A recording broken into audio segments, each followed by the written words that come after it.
First I will speak in Hindi language and then in English. इतने ठंड में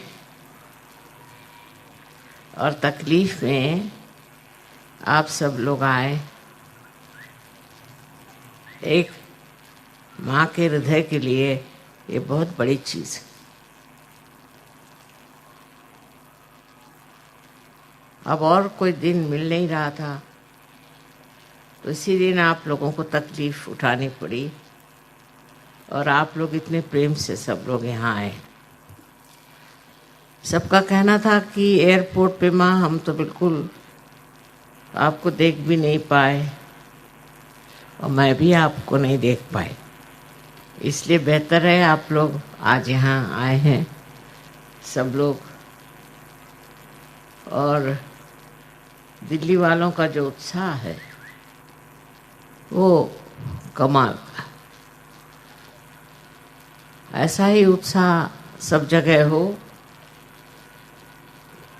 तो ये भारतवर्ष एक सहयोग का महाद्वार बन जाएगा।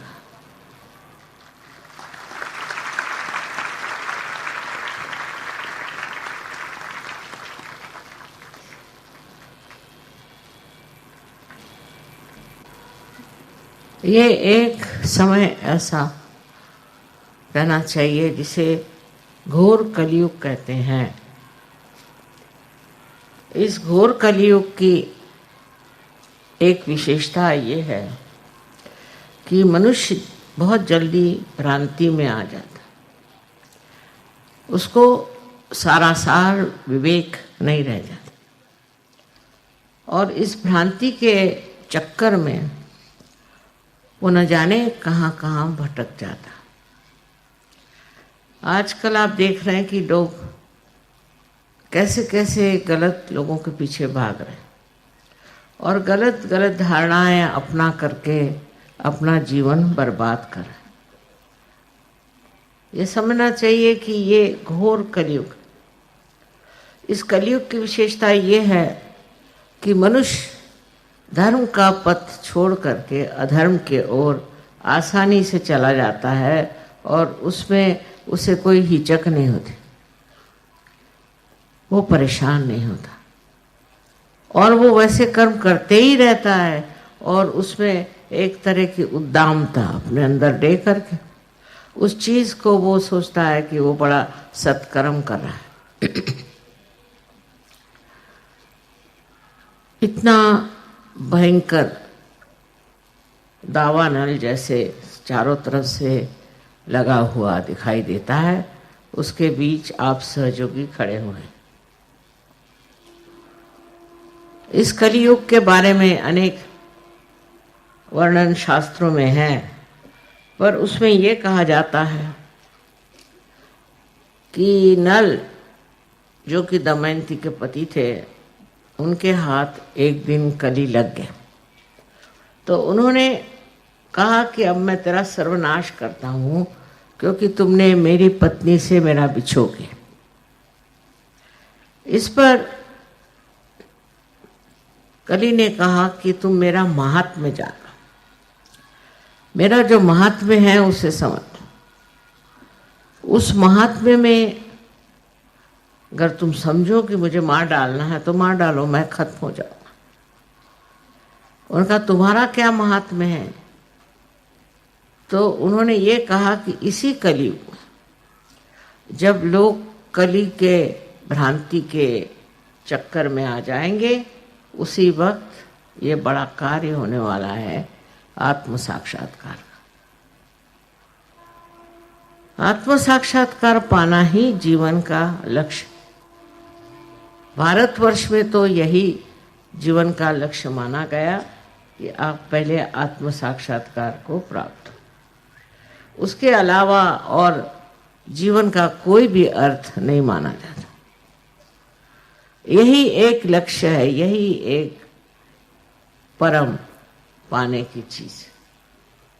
और ये आत्म साक्षात्कार कलयुग में आपने प्राप्त किया है, आपने इसे पाया है। ये बहुत बड़ी चीज़ है। इसको पाने के बाद अब आपने उसकी महत्ता भी समझी, उसको आप गहराई में भी उतरे और उस गहराई में उतर के आप देख रहे हैं कि इसी से आपको शांति की प्राप्ति होगी और आपको आनंद की प्राप्ति होगी। बहुतों की हो भी गई, बहुतों को मिल भी गया है, और भी इसमें सूक्ष्मता आने लगे। ये सूक्ष्मता समझने की बात, इस सूक्ष्मता को आप समझेंगे तो आप समझ जाएंगे कि आप किधर अग्रसर हो रहे हैं, किधर आप बढ़ रहे हैं, कौन सी आपकी दशा है। अगर अभी भी आप सूक्ष्म नहीं हो रहे हैं तो सोचना चाहिए कि आप में कुछ कमी है और उस कमी को ठीक करना चाहिए। इस सूक्ष्मता की बात करते वक्त शास्त्रों से ही इसका बड़ा आधार मिलता है। ये देश अपना जो है ये अत्यंत गहन विचारों से भरा हुआ और अत्यंत महान सत्वों से भरा हुआ है। इसमें जो लिखा गया है वो अद्वितीय है, उसके जैसी कोई चीज़ किसी संसार में लिखी नहीं गई। यहाँ से लेकर के तो और लोग कुछ ज्ञान लेकर चले जाएं, लेकिन इसकी गहराई में आप ही लोग उतर सकते हैं।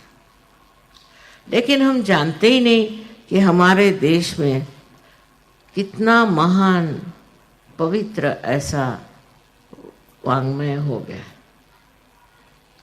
कितनी बढ़िया बढ़िया चीज़ें हमारे यहाँ प्राचीन काल में लिखी गई और उस पर विवरण किया गया, बताया गया कि क्या चीज़ है आत्म साक्षात्कार और उससे आप क्या क्या प्राप्त कर सकते।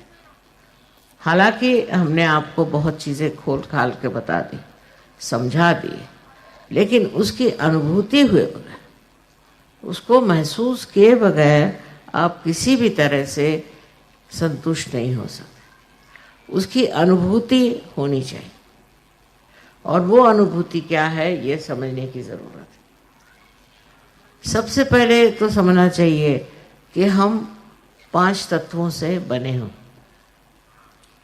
ये 5 तत्व हमारे अंदर सारी क्रियाएं करते हैं, सब उसी से हमारी घटना हुई, उसी से हम एक मनुष्य जीव बने।